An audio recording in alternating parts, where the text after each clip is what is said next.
শেখ হাসিনাকে যদি কেউ ক্ষমা করে তাহলে সেটা আবু সাঈদের মায়ে পারবে, আবু সাঈদের বাবায় পারবে, মুগ্ধর মায়ে পারবে। যতগুলো ছেলে, যতগুলো মেয়ে শহীদ হয়েছে, যতগুলো মানুষ শহীদ হয়েছে, তাদের বাবা মায়ে পারবে যদি তারা চায় শেখ হাসিনাকে ক্ষমা করে দিতে, আওয়ামী লীগকে ক্ষমা করে দিতে। তারা পারবে, তাদের এই অধিকারটা আছে।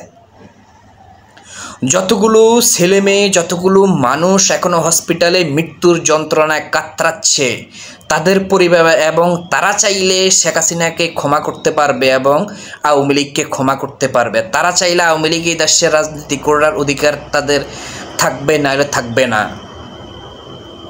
আপনি এই অধিকার কোথা থেকে নিয়ে আসছেন? আপনি কি লিজ নিয়ে আসছেন তাদের সবার কাছ থেকে?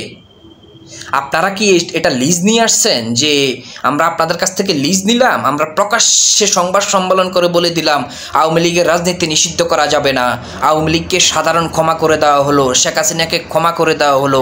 আপনাদের এই দুঃসাহস কোথার থেকে হয়? আপনাদের বাংলাদেশের মাটি থেকে এখনো রক্তের দাগ শুকায় নাই তো? বাংলাদেশের মাটির থেকে এখনো রক্তের দাগটা শুকায় নাই।